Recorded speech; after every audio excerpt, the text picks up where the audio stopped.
Baginda Raja, ini ada sedikit buah-buahan untuk Baginda makan, yaitu buah maja. Terima kasih Patiku, aku memang sedikit lapar. Apa yang membuat Baginda tidak menyukai buah maja yang hamba berikan? Bukan begitu Patiku. Buah ini dimakan ketika sudah tua. Jika dimakan nanti seperti ini akan terasa pahit. Tiba-tiba terlintas di pikiranku, jika berdiri kerajaan ini akan terdiri dan Papa akan kuberi nama Majapahit.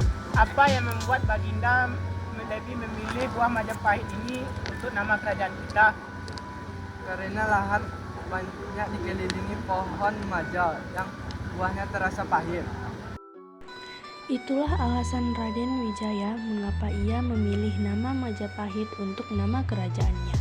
Akhirnya, kerajaan berdiri pada tanggal 15 bulan Kartika tahun 1215 Saka atau 10 November 1923 Masehi.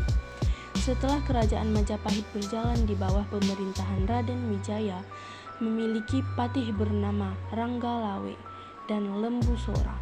Ranggalawe dan Lembusora merasa tidak puas atas kedudukannya. Sekarang mereka menginginkan tahta kerajaan dari Raden Wijaya dan berencana melakukan pemberontakan. Aku tak puas dengan kedudukan yang diberikan Raden Wijaya kepadaku. Aku pun tak sabar untuk merebut tahta dari Raden Wijaya itu. Benar, aku telah siap untuk merebut kerajaan itu. Telah banyak prajurit untuk pemberontakan hari ini. Setelah mereka usai menyusun rencana pemberontakan, mereka pun pergi ke kerajaan untuk menemui Raden Wijaya. Akhirnya, pertarungan pun tak dapat dihindari.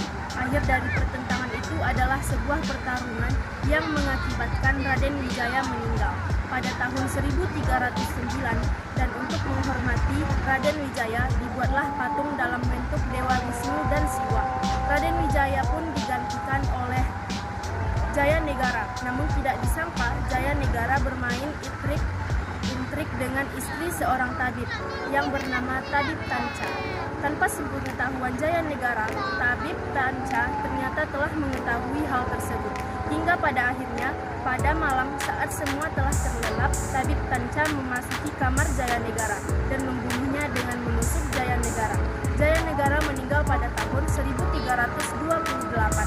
Setelah peristiwa pembunuhan itu terjadi, Jaya Negara digantikan oleh sepupunya, Tribuana Tunggadewi, Jaya Wardani.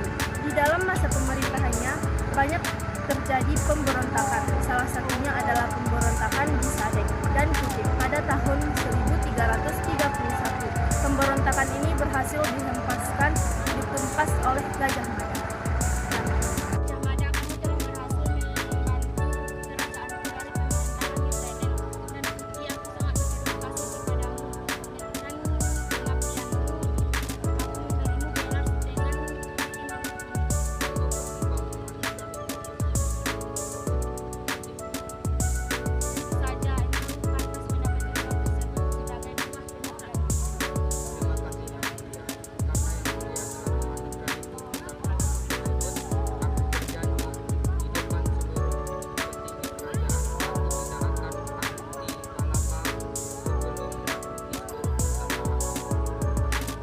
Pada tahun 1336, Tribuana menunjuk Gajah Mada sebagai Majapahit. Pada saat pelantikannya, Gajah Mada mengucapkan Sumpah Palapa yang menunjukkan rencananya untuk melebarkan kekuasaan Majapahit dan membangun sebuah kemaharajaan. Sumpah Palapa, lamun luwus kala Nusantara isun mukti palapa, lamun kalah ring turun, ring serang, tarung pura, parung, haring haru, ring pahang, dompo, ring Bali, Sunda, Palembang, Sumasih, Samana, isun mukti palapa. Gajah Mada mengucap janjinya, langkah pertama yang dilakukannya adalah dengan menundukkan Bali pada tahun 1343. Tribuana berkuasa di Majapahit sampai kematian ibunya pada tahun 1350. Ia diteruskan oleh putranya yaitu Hayam Wuruk, dan pada saat kekuasaan Hayam Wuruk, Gajah Mada melanjutkan dengan menaklukkan seluruh wilayah Nusantara. Hatiku kemarilah. Ya Baginda. Gajah Mada,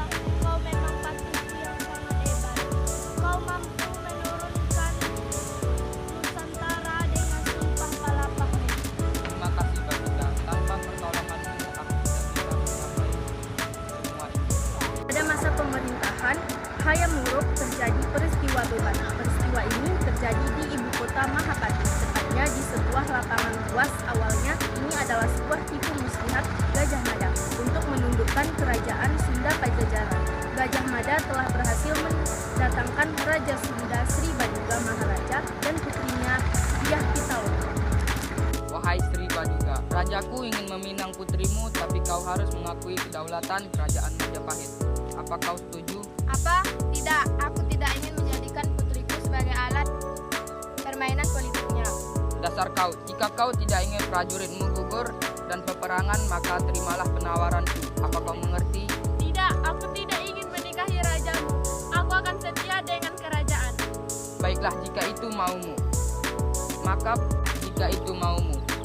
maka akan terjadi perperangan besar-besaran di sini. Salah kau tidak ingin menerima penawaranku. Menikahlah dengan rajaku. Tidak, aku tidak sudi menikahi rajamu. Lebih baik aku mati.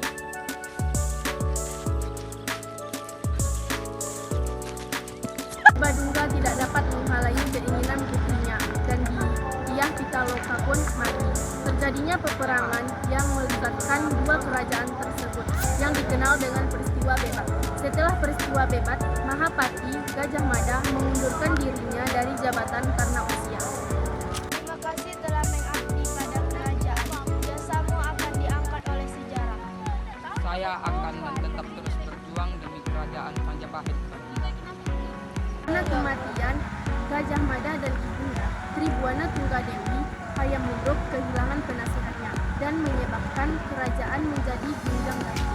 Persaingan dan intrik politik di antara keluarga pun terjadi setelah Hayam Wuruk meninggal pada tahun 1389. Pewaris Hayam Wuruk adalah Putri Mahkota Kusuma Wardani yang menikahi sepupunya sendiri, yaitu Pangeran Wicrawardana. Hayam Wuruk juga memiliki seorang putra dan seluruhnya Wirabumi yang juga menuntut haknya atas tahta.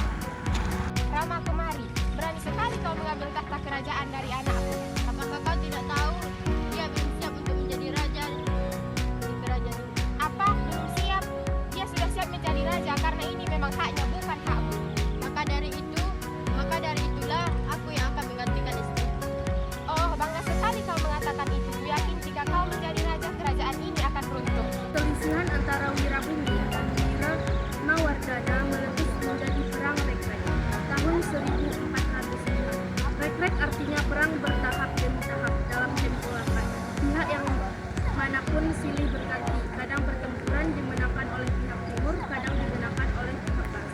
Akhirnya pada tahun 1406 pasukan barat dipimpin oleh Tumapel Putrawardana menyerbu pusat kerajaan. Wirabumi menderita kekalahan dan melarikan diri menggunakan perahu. Pada malam hari, dia dikejar dan dibunuh oleh Raden Gajah alias Pratapati yang menjabat sebagai Ratu Anggabaya Istana Barat. Raden Gajah membawa kepala Wirabumi ke Istana Barat. Wirabumi kemudian dicandikan ilung bernama Dinisa Putra. Kematian Wirabumi menyebabkan semakin melemahnya kerajaan Majapahit, serta timbullah benih balas dendam di kalangan keluarga kerajaan. Dengan melemahnya kerajaan Majapahit, terjadinya peperangan oleh pasukan kerajaan Islam Demak dipimpin Raden Patah yang menyebabkan keruntuhan Majapahit. Tidak kusangka aku akan kembali ke kerajaan ini. Ini adalah askar dari kerajaan ini.